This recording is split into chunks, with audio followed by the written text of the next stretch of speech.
যে কোনো একজন রোগীকে দেখতে পারবে, তবে কোনো কথা বলা যাবে না। রোগী গভীর ঘুমে আচ্ছন্ন। সুগা তেকে ভেতরে নেওয়ার জন্য বলল। তে নার্সের পিছু পিছু কেবিনে প্রবেশ করলো। চাঙ্কুককে দেখে তার কলেজে ধপ করে উঠলো। ইস! তে ধীরে ধীরে এগিয়ে গেল। চোখের পানি বাঁধ ভেঙে গড়িয়ে গড়িয়ে পড়ছে। এত ভালোবাসলো কি করে এই পুরুষটিকে, তাই ভাবছে। যার কিছু হলেই তার অস্তিত্ব নিঃস্ব। কখন যে 5 মিনিট চলে গেল তে বলতেই পারলো না। চাঙ্কুকের কপালে আলতো করে একটা চুমু খেলো। তার হাতে হাত রেখে বলল, এবার কিছু হিসাবের প্রতিশোধ আমি তে নেব। নরম থেকে না হয় সবাই দেখলো, কঠিন থেকেও তো দেখতে হবে। কাউকে ছাড়বো না আমি, কাউকে না। কেবিন থেকে বের হয়ে এলো। চাঙ্কুকের কেবিনে কড়া নিরাপত্তা দেওয়া, ডাক্তারদেরও কড়া আদেশ। নার্স ছাড়া কেউ যেন এই রুমে না যায়। সুগা হাসপাতালে কিছু ফর্মালিটি পূরণ করার জন্য নিচে গেছে, আর ইউনা কয়েকজন পুলিশের সাথে কোথায় যাওয়ার জন্য বেরিয়ে গেল। এখন এই হাসপাতালের করিডোরে তে একাই দাঁড়িয়ে আছে। এর মধ্যে একজন ডাক্তার ভেতরে ঢুকলো। মিনিট দুয়েক পর ডাক্তার বেরিয়ে এলো। এদিক ওদিক তাকাচ্ছে। তে ডাক্তারের কাছে গিয়ে বলল, কি হয়েছে? আপনি কেবিনে গেলেন আর বেরিয়ে এলেন, কোনো সমস্যা? না, তেমন কোনো সমস্যা নেই। এখানে বাকি পুরুষরা কোথায়? নিচে মেডিসিন সেন্টার থেকে কিছু ওষুধ আনতে হবে। আমাকে দিন, আমি এনে দিচ্ছি। প্রেসক্রিপশন নিয়ে মূর্তির মতো দাঁড়িয়ে আছে তে। তার কাছে তো মোবাইল টাকা কিছুই নেই। হঠাৎ করেই তার মনে পড়লো সুগা তো নিচে গেছে। তে নিচে যাওয়ার উদ্দেশ্যে পা বাড়ালো। দীর্ঘ মিনিট 10 ধরে খুঁজে চলেছে তাকে। এত বড় হাসপাতাল, একবার এদিক তো আরেকবার সেদিক। খোঁজাখুঁজির মধ্যে কে একজন ম্যাডাম বলে ডেকে ওঠে। তে তাকিয়ে দেখে রিসেপশনের মেয়েটা হাসি মুখে দাঁড়িয়ে আছে। কতক্ষণ যাবত দেখছি আপনি এদিক সেদিক কিছু খুঁজছেন। কাউকে খুঁজছেন? তে মাথা নাড়িয়ে সায় দিয়ে বলল, আমি আমার ভাইকে খুঁজছি। জিয়ানজিয়াকুকের কিছু ফর্মালিটি পূরণ করার জন্য নিচে এসেছিলেন। এখন তাকে আমার লাগবে, তাই খুঁজছিলাম। ম্যাডাম, এই তো 2 মিনিট আগেও সেখানেই ছিল। ওই তো ওই দিকটায় যেতে দেখেছি। তে ধন্যবাদ জানিয়ে দ্রুত ওইদিকে পা বাড়ালো। ওষুধগুলো আর্জেন্ট লাগবে। এদিক ওদিক তাকিয়ে কখন যে হাসপাতালের বাইরে এসে পড়েছে খেয়াল নেই। এটা হাসপাতালের পিছনের দরজা। বাইরে বেরিয়ে একটু ভয় পেয়ে গেল। আশেপাশে মানুষের কোনো হদিশ নেই। এই রাত 12টায় এই জায়গাটাকে সবাই ভুতুড়ে হিসেবে আখ্যায়িত করতে দুবার ভাববে না। তে ভাবলো, এখানে সুগা কি করতে আসবে? নিশ্চয়ই সে ভুল গলিতে ঢুকে পড়েছে। আরেকটা গলি আছে, সেখানে দেখবে ভাবতেই পিছনে ফিরে যাওয়ার উদ্দেশ্যে পা বাড়াতেই হঠাৎ কিছুর সাথে ধাক্কা খেলো। পড়তে গিয়েও কোনো মতে নিজেকে সামনে নিল। মাথাটা ধরে ঠিকঠাক মতো দাঁড়াতেই পরিচিত কিছুর আভাস পেল। সেই কড়া পারফিউমের তীব্র ঝাঁঝালো গন্ধ। সাথে সাথেই চোখ মেলে তাকালো। চোখ মেলে তাকাতেই তে পুরুষটিকে আবারও দেখলো। সেই প্রথমবারের মতোই সব দিক থেকেই নিজেকে হুডিতে কভার করে রেখেছে। লোকটি তার দিকে তাকিয়ে আছে। তে একটু ভয় পেয়ে গেল। এক পা পিছিয়ে গেল। লোকটি 2 পা এগিয়ে এলো। লোকটি সেই নেশালো কণ্ঠে বলে উঠলো, বেলা শুনছো? সময়টা আমাদের আবারও সামনাসামনি দাঁড় করিয়েছে। বেলা, সময়টা আমি পেয়ে গেছি। শুনছো কি তুমি বেলা? তুমি আমাকে রেখে জাঙ্কুকের জন্য এত উতলা হয়ে উঠছো কেন? আমার বড্ড হিংসে হচ্ছে। ভেতর থেকে সবকিছু জ্বলে পুড়ে ছারখার হয়ে যাচ্ছে। আমি কিন্তু এবার সত্যি জাঙ্কুকের রাস্তা থেকে সরিয়ে দিতে আর কিছু বলতে দিল না তে। লোকটির মুখে জাঙ্কুকের নাম শোনার সাথে সাথেই তার ভেতরে অদ্ভুত এক শক্তির আবির্ভাব ঘটলো। জাঙ্কুকের সাথে ঘটে যাওয়া ঘটনাটা মনে পড়লো। লোকটির কারণেই তার শখের পুরুষটি আজ মৃত্যুর সাথে পাঞ্জা লড়ছে। শরীরের সমস্ত শক্তি দিয়ে ঠাস করে একটা চড় মেরে দিল। সে মুহূর্তেই হেসে উঠলো। তে রাগ তত্তরে বেড়ে উঠলো। 2 কদম এগিয়ে গিয়ে আবার ঠাস করে আরেকটা চড় মেরে দিল। লোকটি হাসি থামিয়ে দিল। তে রাগে থরথর করে কাঁপছে। একদম হাসবি না, কুত্তার বাচ্চা, হাসবি না। কি কয়েকদিন পর পর এসে তোতা পাখির মতো বলিস? বেলা শুনছো? কাপুরুষ কোথাকার। মুখ হাত সবকিছু ঢেকে রাখিস কেন? সামনে থেকে ভয় পাস? তোকে ছাড়বো না। দরকার হলে তোর শরীরে রক্ত দিয়ে গোসল করে আমি পবিত্র হবো। তুই একটা খুনি। আমার জাঙ্কুক ভাইয়ের বুকে গুলি ছুঁড়েছিস। কি ভাবিস তোকে আমি ছেড়ে দেবো? নরম পেয়ে মাথায় উঠেছিস তোকে। লোকটি এবার আগের থেকে জোরে হেসে উঠলো। ঘড়িটা খুলে ফেললো। চোখের চশমা মাস্ক খুলে ফেললো। তে চমকে উঠলো। আরে, এ তো সেই ছেলেটি। কাল সে স্বেচ্ছায় সামনে এসেছিল। তার মানে এবার ছেলেটিকে দেখে তে তাকিয়ে থাকতে ইচ্ছে করলো না। ভেতর থেকে ঘৃণা বের হচ্ছে। ছেলেটি বাঁকা হাসি দিয়ে বলল, উফ বেলা, তুমি এত ভয়ঙ্কর। উফ উফ উফ, কি তোমার রূপ। আমি দ্বিতীয়বার প্রেমে পড়লাম কিন্তু জিয়ান জাঙ্কুক এমনিতেই তোমার মায়া পড়ে না। এবার সত্যি আমি তোমার পিছু ছাড়ছি না। তে ভ্রু কুঁচকে তাকালো। কিছু বলবে এর আগে ছেলেটি নিজেই কভার করে নিল। বেলা, ভুল ভাবছো। আমি যদি জাঙ্কুকে মারার চেষ্টা করতাম সেটা চেষ্টা হতো না, আর গুলিটা বুকে 2 ইঞ্চি নিচেও লাগতো না। সরাসরি ব্ল্যাঙ্ক পয়েন্ট রেস থেকে হয় বুকে না হয় মাথায় মারতাম। আমি কথা দিয়ে কথার খেলাপ করি না বেলা।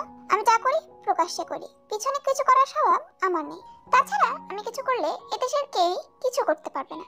এই লি জংসুককে ধরা এত সোজা নয়। যাচ্ছি বেলা, তোমার আজকের রূপ আমাকে ভাবাচ্ছে। আমাদের এখন থেকে রোজ দেখা হবে কিন্তু। মুখে বাঁকা হাসি, গুনগুনিয়ে গান ধরলো। জাঙ্কুকের কেবিনের সামনে চুপচাপ বসে আছে তে। কেবিনে যাওয়া নিষেধ। ইউনার সাথে দেখা হয়েছিল। তে প্রেসক্রিপশনটা তাকে বুঝিয়ে দিয়েছে। সে ওষুধগুলো আনতে চলে গেছে। যার আগে থেকে কড়া আদেশ দিয়েছে যেন কেবিনের সামনে থেকে এভাবে হুটহাট বের না হয়। চারিদিকে বিপদ। তের মন ও মস্তিষ্ক জুড়ে ঘুরপাক খাচ্ছে লি জংসুক। কে এই ছেলেটি? তার পিছু কেন পড়েছে? কি তার উদ্দেশ্য?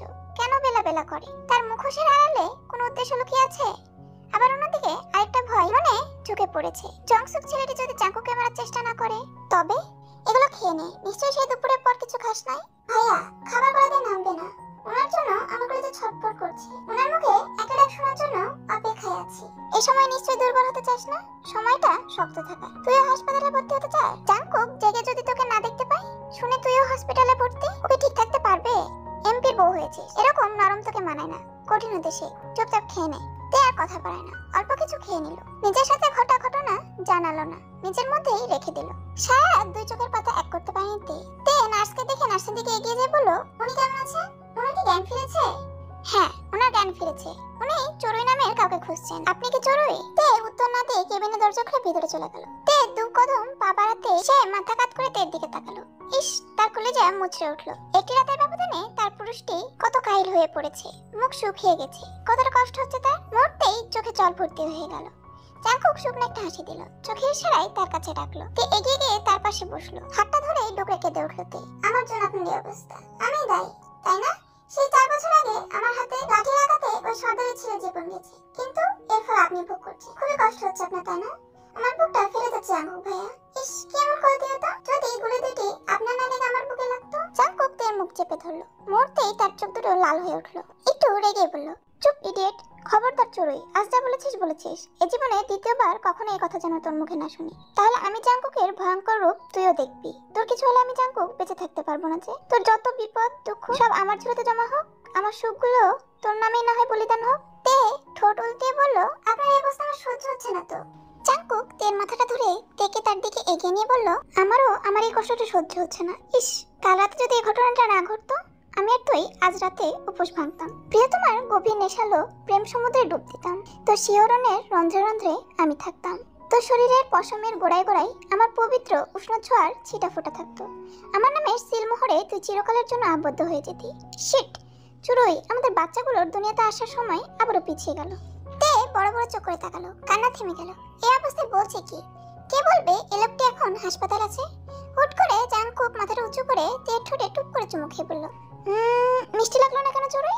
ছি বো, চড়ুই বো, তুই বাসি মুখ নিয়ে আমার কাছে আসলি কেন? থু থু থু। তে তেলে বেগুনে জ্বলে উঠলো। এই অবস্থায় রসিকতা করছে, কত বড় পাগল না হলে এমন পাগলামি করে? দ্রুত জাঙ্কুকের থেকে সরে গেল। ঠোঁট উল্টে বলল, আমি কি আপনাকে বলেছি আমার চুমু হরণ করতে?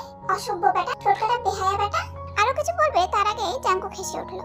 এর মধ্যে কেবিনে তাদের মাঝাচি বাবারা ঢুকলো। জাঙ্কুকে একে একে সবাই দেখলো। তে এক কোণে চুপচাপ দাঁড়িয়ে আছে।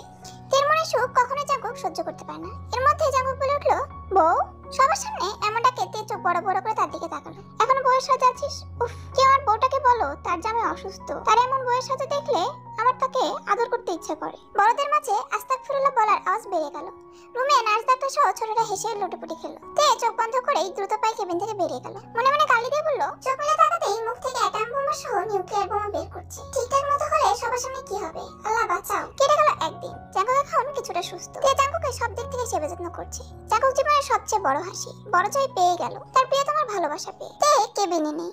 এই সময় ইমরা সুগা যেও একসাথে কেবিনে ঢুকলো। জাঙ্কুক তিনজনকে একসাথে দেখে হাসি দিয়ে বলল, তিনজন একসাথে?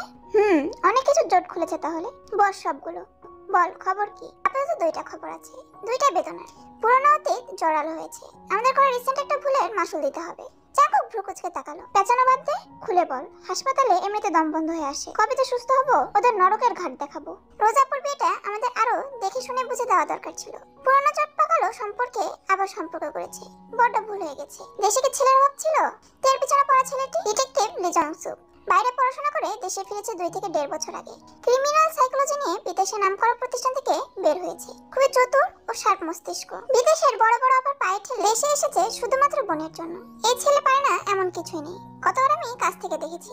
খুবই স্ট্রং পার্সোনালিটির ছেলে, রহস্যময়। একটা কেস আমরা পুলিশ সিবিআই সহ কেউ সলভ করতে পারিনি, কিন্তু এই ছেলে একদিনের ব্যবধানে সেটা সলভ করে দেখিয়েছে। এই ছেলের কর্মকাণ্ড দূর দূরান্ত পর্যন্ত ছড়ানো। আর সবচেয়ে আশ্চর্যজনক কথা হলো, রোজের ফুপি শাশুড়ির ছেলে। তাই তো আমরা তাকে ধরতে পারিনি। ঘরেই শত্রুকে আমন্ত্রণ জানিয়ে বাইরে খুঁজছিলাম। জাঙ্কুক মিনিট 2 চুপ করে বসে রইল। কেবিনে সবাই চুপ রইল। জাঙ্কুক বলে উঠলো, 2 নম্বরটা কি? ওটাও বল। তুই প্লিজ উত্তেজিত হোস না, শান্ত থাকিস। এটা না বলে নাই না। জাঙ্কুক সুগার দিকে চোখ রাঙিয়ে তাকালো। দাঁতে দাঁত চেপে বলল, বলতে বলেছি বল, আমি এতটা দুর্বল না। রোজের ফুপি শাশুড়ি মেয়ে, তোর ছোট ভাই জিয়নকাইয়ের বউ, মানে জংসুকের বড় বোন। জাঙ্কুক সাথে সাথে ইউনোর দিকে তাকালো। জাঙ্কুকের মুখ দেখে বোঝা যাচ্ছে এটা সত্যি হজম করার মতো কথা না। জাঙ্কুক তার ব্যান্ডেজ করা হাতটা মুষ্টিবদ্ধ করে বেডে খুশি দিয়ে বলল, শিট, একটা ভুল আবার সবকিছু সামনে নিয়ে আসবে। সুগা জাঙ্কুকের দিকে এগিয়ে এলো। জাঙ্কুকে শান্ত হতে বলল, ভাই, বড়রা তো এগুলো কিছুই জানে না, এটা তো উত্তেজিত হয়ে পড়বে। জিয়ান রংমহলে আবারও বিপদ ঘনিয়ে আসছে। তাছাড়া আমার মনে হয় এই বিয়েটা কিছুটা পরিকল্পিতভাবেই হয়েছে, কারণ আমরা শুধু ছেলের বাচ্চাদের ডিটেইলসে দেখেছি, লতা পাতা দেখি নাই। এখন জাঙ্কুক কি বলবে কথার ভাষা হারিয়ে ফেলেছে। এর মাঝেই ইউনো আবার বলে উঠলো, ও আরেকটা কথা, তোকে গুলি করেছে 4 বছর আগের বাকি অংশ খুলে বল, সেই সর্দারটা। আর এখানে সর্দার তার বসের অনুমতি নিয়ে সবকিছু করেছে, কিন্তু বসটাকে তা বের করতে পারছে না। তবে এটা শিওর লি জংসুক এই ষড়যন্ত্রের পিছনে নেই। ও থাকলে এত সহজে প্রমাণ পেতাম না, আর তুইও এই যাত্রায় বেঁচে যেতি না। সবাই চুপচাপ বসে আছে, কারো মুখে শব্দের কোনো বাণী নেই। প্রাচীরেই ভয়ঙ্কর বিপদের আশঙ্কা করছে সবাই। জাঙ্কুক 2 চোখ বন্ধ করে শুয়ে আছে। পাশে থাকা প্রতিটা মানুষই নিজ নিজ চিন্তায় বিভোর। কেটে গেল আরো 1 সপ্তাহ। জাঙ্কুক আগের থেকে অনেকটাই সুস্থ, কিন্তু ইদানিং সে খুবই ব্যস্ত। খুব বেশি একটা সময় তাকে ঘরে পাওয়া যায় না। রোজ সকালে বের হয় আর রাতে ফিরে। এখনো যে ভালো হয়ে সুস্থ হয়নি সেদিকে খেয়ালই নেই। তের আর ভালো লাগে না। জাঙ্কুকের চিন্তায় এদিকে তার কলেজের পানি শুকিয়ে যাচ্ছে। রাজনৈতিক মহলে যে উত্তাপ, এমনটাও না। তে বুঝে আসে না কারণটা কি। এই তো বিকাল সন্ধ্যাবেলা কোথা থেকে যেন বাড়ি এলো, নিজের রুমে গেল, ল্যাপটপ একটা ফাইল সহ নিয়ে গড়বড় করে বের হয়ে গেল। তে যে তার সামনে ভ্রমণের মতো ঘুরঘুর করলো কিছু কথা বলার জন্য, সেটা সে খেয়ালই করলো না। মানে কি, তার মতো একটা জলজন্ত মানুষকে জাঙ্কুকের চোখে পড়ছে না? তের মনটা বিষণ্ণতায় ডুবে আছে। জাঙ্কুক তাকে ইগনোর করছে, কিন্তু কেন? বিশাল বহুল একটি রিসর্টের সামনে এসে গাড়ি থামলো জাঙ্কুকের। জাঙ্কুক নেমে সোজা ভিতরে চলে গেল। হুডি পরে একটি লোক দাঁড়িয়ে আছে। তার আশেপাশে কয়েকজন গার্ড মাথা নিচু করে দাঁড়িয়ে আছে। লোকটি খুবই মনোযোগ দিয়ে দূরে কোথাও দৃষ্টি নিক্ষেপ করে। জাঙ্কুক তার গার্ডদের দূরে রেখে হুডি পরা লোকটির দিকে এগিয়ে গেল। হুডি পরা লোকটি পিছনে না তাকিয়ে বলে উঠলো, ওয়েলকাম এমপি জিয়ন জাঙ্কুক। ইনভাইট করে নিজে লেট পৌঁছালেন, মন্দ নয়। বড় বড় লোকদের এই অভ্যাসটা দারুণ, তারা কখনোই সঠিক সময়ে পৌঁছাতে পারে না। তা এতদিন লাগলো আমাকে চিনতে, জানতে, আমার সামনে এসে দাঁড়াতে? বড্ড বিমানান এটা। তাহলে দূর দূরান্তে আপনার নামে শোনা কথাগুলো সত্যি নাকি গুজব? জাঙ্কুক হেসে উঠলো। ভারী তীক্ষ্ণ মস্তিষ্ক মিস্টার লি জংসুক, সরি ডিটেকটিভ লি জংসুক, যার চতুর মস্তিষ্ক আর বুদ্ধিতে সবাই বাজিমাত। তবে দূর দূরান্তে যা যা শুনেছ তা সত্যি কি মিথ্যা আমি কি করে জানবো? নিজ নামের প্রশংসা করে চালাক শিয়ালেরা, আমি নিশ্চয়ই এরকম নই। তা জানোই তো, সিংহ সবসময় গর্জন করে না, কিন্তু যখন করে তখন কি কি হয় তা সেটা তোমার অজানা নয়। জংসু নামক ছেলেটা এবার জাঙ্কুকের দিকে ফিরল। হাতের ইশারায় গার্ডদের সরে যেতে বলে নিজের হুডিটা খুলে ফেলল। জাঙ্কুকের দিকে তাকিয়ে একটা নিরলস হাসি দিয়ে বলল, নিজেকে সিংহের সাথে তুলনা দিচ্ছেন, মন্দ নয়। এমনটা শুনেছি আমি, আপনি সিংহের থেকেও ভয়ঙ্কর। সিংহের দেওয়া থাবাগুলো দেখা যায়, কিন্তু জিয়ান জাঙ্কুকের করা প্রহারগুলো নয়। কিন্তু সামনাসামনি তো দেখতে পেলাম না কিছুই। যাই হোক, এখন তো আত্মীয় সম্পর্কটা গাঢ় হয়েছে, দেখার কত কিছুই আছে। জাঙ্কুক মুচকি হেসে বসলো, সাথে সাথে জংসুকও বসলো। জাঙ্কুক হাতটা উঁচু করতেই একজন গার্ড ল্যাপটপ সহ ফাইলটা দিয়ে গেল। কথা প্যাচকোচ আমার পছন্দ নয়, কথা আমি সরাসরি বলতে পছন্দ করি। আজ তো লম্বা সময় ধরে কথা হবে, তার আগে কিছু একটা জানতে চাই। আমার চোরের পিছনে কেন পড়েছো? উদ্দেশ্য কি? উদ্দেশ্য যাই হোক না কেন, জাঙ্কুকের জিনিসের প্রতি কেউ চোখ তুলে থাকলে জাঙ্কুক সেই চোখ তুলে নিতে দুবার ভাবে না। কিন্তু তুমি তো হৃদপিণ্ডের দিকে হাত বাড়িয়েছো, নিশ্চয় জানো এর পাল্টা জবাব আমি চাইলে তোমার জীবন নিয়ে দিতে পারি। কিন্তু সম্ভাবনা নেই তা বলবো না, অবশ্যই সম্ভাবনা আছে। যে জাঙ্কুকের কর্মকাণ্ড রাজনৈতিক রংমহলের প্রতিটা রন্ধ্রে ছড়িয়ে আছে, যার নামে লোক যমরাজকে ভয় পায়, সে পারবে না তা বলাটা বোকামি। তবে আপনার চোরই আমার বেলা, বড় অদ্ভুত, ভয়ঙ্কর একটা সত্যি। আমি তো ছেলেটার হাত কেটেছি, লোকটার চোখ কেড়ে নিয়েছি, কিন্তু আপনি? জাঙ্কুক বাঁকা হাসি দিয়ে বলল, জীবন। আমার প্রিয়তমা চোরের বইয়ের দিকে যে বাঁকা চোখে তাকাবে তাকে তার জীবন দিয়ে মাসুল দিতে হবে। বেলা, বড্ড আফসোস আমার জীবনের প্রতি। কেন? সময়টা আমি পেয়েও দেরিতে পেলাম। কেন বেলা? আমার নিকটবর্তী হয়েও আমার এক আকাশ সমান পরিমাণ দূরে। জানবেন আমার দেখা পাওয়া বেলার সেই লগ্নটা? জাঙ্কুক স্মিত একটা হাসি দিল, অর্থাৎ সে শুনতে আগ্রহী। জিয়নকাই, আপনার ছোট ভাই, আমার দুলাভাই। বড় বেশি অভিযোগ আপনাদের পরিবারের। আমার বোনটাকে শ্বশুরবাড়ি সাতটাও নিতে দিল না। তবে দোষটা কারোরই নয়, অগোচরে ভাগ্যে। আর আপনার ছোট ভাই, যার কারণে তিনটা জীবন ঝরে গেল।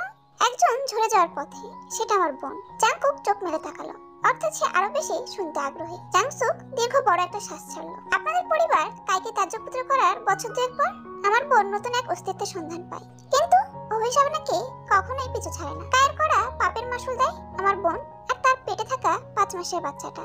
রাস্তা পার হওয়ার সময় গাড়ি অ্যাক্সিডেন্টে আমার বোন তার বাচ্চা হারায়, সাথে হারায় সারা জীবন মা হওয়ার স্বপ্ন। তার উপর আমার কলেজের বোন এত গভীরভাবে ক্ষতিগ্রস্ত হয়, তার 2 মাস পরে সে প্যারালাইজ হয়ে যায়। সবকিছু শুনতে পাই, কিন্তু বলতে পারে না। প্যারালাইসিস হয়ে যাওয়ার আগে বোন বলেছিল আমি যেন কাইকে কোনো শাস্তি না দিই, ও শাস্তিও ধীরে ধীরে পাবে। ওকে যেন আমাদের পরিবার কিছু না বলে। বোন যেমন ভালোবাসে ঠিক তেমনই সমান পরিমাণ ঘৃণা করে। প্রতি সপ্তাহে একবার কাইকে যেন দেখতে পাই, তাই প্রতি সপ্তাহে কাই বোনকে একবার দেখার সুযোগ পাই। তারপর বোনের অ্যাক্সিডেন্ট হওয়ার কয়েকদিন পর আমি দেশে ফিরি। দেশে ফিরে বোনকে হাসপাতালে পাই। বোন সবকিছু খুলে বলেছে আমায়। আমার এই বুকে আমার বোন কত যে কান্না করেছে। ভাই হয়ে জীবনে ওই সময়টুকু আমি কি করে ভুলি বলেন? চোখের কোণ থেকে পানিটা অগোচরে মুছে নিয়ে আবার বলতে লাগলো, আমি খোঁজ লাগানোর পর জানতে পারি জেনি নামের মেয়েটির কারণে এত কিছু ঘটেছে। আর জেনিকে খুঁজে পাওয়া যাবে 3 নামক মেয়ের সাথে সাক্ষাতে, কারণ তারা বেস্ট ফ্রেন্ড। তখন আমি জানতাম না জেনি দুনিয়া ছেড়েছে আরো বছর দেড়েক আগে। সময় করে একদিন বের হলাম কিমতি আংটির উদ্দেশ্যে, কিন্তু আল্লাহ লীলা খেলা বড়ই অদ্ভুত। সেদিন কায়ও তার সাথে দেখা করতে যায় বেলাসেবের কলেজের গণ্ডিতে। প্রতিদিনই একই রাস্তায় বাড়ি যায়। এত বড় বংশের মেয়ে হয়েও তার চলাফেরা ছিল খুবই সাধারণ, যা প্রথমবার আমাকে না চাইতেও মুগ্ধ করেছে। আমি কয়েকদিন নজরে রেখেছি। মেয়েটা সরলতা, পাগলামি, বাচ্চামি, উদারতা সবকিছু আমাকে মুগ্ধ করেছে। আমি যে উদ্দেশ্যে তার গন্তব্যে যেতাম তাকে দেখলেই সেটা ভুলে যেতাম। মনে মনে তার নাম দিলাম বেলা, আমার বেলা। একদিন কলেজ শেষে বেলা ক্লাস শেষ করে বাড়ি যাচ্ছিল। কাই বেলার রাস্তা আটকে দাঁড়ায়। আমি দূর থেকে সবকিছু দেখছিলাম। তাদের মাঝে মিনিট 2 কি কথা হলো জানি না। হঠাৎ করে বেলা অগ্নিরূপ ধারণ করলো। ছোট মেয়েটি ঠাস করে কায়ের গালে চড় বসিয়ে দিল। কাই সহ আমিও অবাক। শান্তশিষ্ট মেয়েটার এমন রূপ, কায়ের এই অবস্থা আমাকে বেলার প্রতি আরো এক ধাপ দুর্বল করে দিল। আমি চাইলে তখন বেলার সামনে প্রকাশ হতে পারতাম, কিন্তু বেলা তখন সবে ষোড়শী কন্যা। একটু সময় দিয়েছিলাম। দূরে থেকে সবসময় বেলাকে লক্ষ্য রাখতাম। এক পাক্ষিক ভালোবাসাটা ধীরে ধীরে যেন আরো প্রখর হতে লাগলো। বেলা না, ভুল, সে আমার চড়ুই। কাই সেদিন তের সাথে জেনিকে নিয়ে কথা বলতে এসেছিল। জেনি মারা যাওয়ার আগে কি বলেছিল? সত্যি কি জেনি তার বাচ্চার মা ছিল নাকি? তের প্রাণপ্রিয় বোন ছিল জেনি, তাই সেদিন তে কাইকে দেখে নিজের ভিতরের ক্ষোভ সামলাতে পারেনি হয়তো। কিন্তু জানেন এমপি মশাই, আমি অনেক পরে জেনেছি জেনি মেয়েটা পৃথিবীতে নেই। তার ঘটনাটা আমাকে অনেক কষ্ট দিয়েছে। আপনার ভাগ্যটা খুবই ভালো, আপনি দাবা রানী জিতে নিলেন। তবে আমি জানতাম না 4 বছর আগেই রানীকে আপনি খাতা কলম সহ চারিদিক থেকেই আপনার মহলে আবদ্ধ করেছেন। এটা আমি কয়েকদিন আগেই জেনেছি। কংগ্রেস জিয়ন জাংকুক, আপনি সত্যি জিতে গেছেন। তবে আমি আমার হারটা মেনে নিতে পারছি না। জাংকুক মুচকি হেসে দাঁড়িয়ে গেল। সিদ্ধান্ত কি নেবে সেটা তোমার উপর নির্ভর। জাংকুক তার ল্যাপটপ সহ ফাইল জাংসুকের দিকে এগিয়ে দিল। মিনিট 5 পিনপন নীরবতা চলল জাংসুক আর জাংকুকের মধ্যে। জাংসুক গভীর গলায় বলল, তাহলে আপনি জানতেন সবই। চাইলে তো আমাকে আরো আগে ধরতে পারতেন, কিন্তু বললেন না কেন? প্রথম জেনের দিকে চিকর দিয়েছিলেন, সেটা আমি কিছুটা অন্যের করা ভুল বলে উড়িয়ে দিয়েছি ঠিকই, কিন্তু আমি ঠিকই আমার এক পরিচিতকে তের ইচ এন্ড এভরি পয়েন্টের উপর নজরদারি করার জন্য রেখেছিলাম। দ্বিতীয়বার যখন তের ঘরে মধ্যরাতে ঢুকলে তের অজান্তেই ওর রুমে একটা ক্যামেরা আছে। সেদিনই আমার কাছে সবকিছুর প্রমাণ এসেছিল। কিন্তু লি জংসুকও কম না। প্রতিপক্ষ হিসেবে তুমি দারুণ। তুমি ঠিকই তোমাকে চারিদিক থেকে কভার করে রেখেছিলে। আমি তোমার পরিচয় বাদে সবকিছুর প্রমাণ নিজের কাছে রেখেছি। তারপর মল থেকে শুরু করে বিয়ে বাড়ির সেন্টার সহ চড়ুইয়ের সামনে আসা পর্যন্ত প্রতিটি পদক্ষেপের প্রমাণ আমার কাছে আছে। এখানে আছে দেখো। তুমি সহ সবাই ভেবেছিলে ইউন এখানে সবকিছু সামলাচ্ছিল, কিন্তু না, জাংকুক এত কাঁচা খেলোয়াড় না। কাঁচা খেলোয়াড় হলে এত কম বয়সে রাজনীতিতে আসতো না। আমার এত সূক্ষ্ম চাল আপনি ধরে ফেলেছেন। আপনি যতটা উপর থেকে নিজেকে দেখান তার চেয়েও গভীর জলের মাছ। আমি জিয়ন জাংকুক। কখনো ঢাকা বিশ্ববিদ্যালয়ের প্রাঙ্গণে আমার নামে আড়ি পেত, খবর আরো বেশি জানতে পারবে। রাজনৈতিক রংমহল উৎপন্ন যে বংশের রন্ধ্রে রন্ধ্রে, সেখানে তুমি খুবই নিতান্ত একটা সুতলি। এসব প্রমাণ দিয়ে তো আমাকে রুখতে পারবেন না। তাহলে এগুলো আমি জানি, এসব প্রমাণ দিয়ে তোমার কিছুই করতে পারবো না। তবে তোমাকে এখানে ডেকেছি 2টি কারণে। প্রথমত, আমি চাই না তুমি আমার ভয়ঙ্কর থেকে ভয়ঙ্কর রূপ দেখো। আর দ্বিতীয়ত, যাকে বেলা বলছো সে কি তোমাকে চায়? জাংসুক মুচকি হাসি দিল। আমি আপনার কথা বুঝেছি।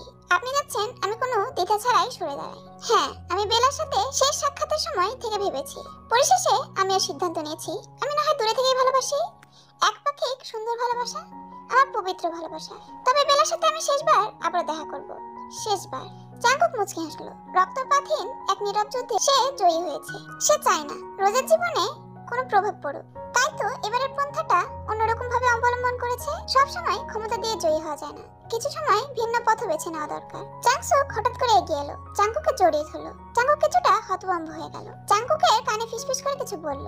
জাংকুক চমকে উঠলো। তারপর একটু জোরে বলল, আমার বেলাকে রাজরানীর মতো আগলে রাখবেন মিস্টার জিও। নয় কখনো যদি জানতে পারি আমার বেলা কষ্টে আছে, সেদিনই বেলাকে উঠিয়ে নিয়ে যাব, আপনার 4 বাচ্চার মা হয়ে গেলেও। জাংসুকের চোখে জল ছলছল করছে। জাংকুক জানে এই ব্যাপারটা নিরাময়হীন। দুজনের কেউ একজন জিতবে, কেউ কাঁদবে। পুরো জাতি সহজে কান্না করে না, যতক্ষণ না খুব শখের কিছু ত্যাগ করে।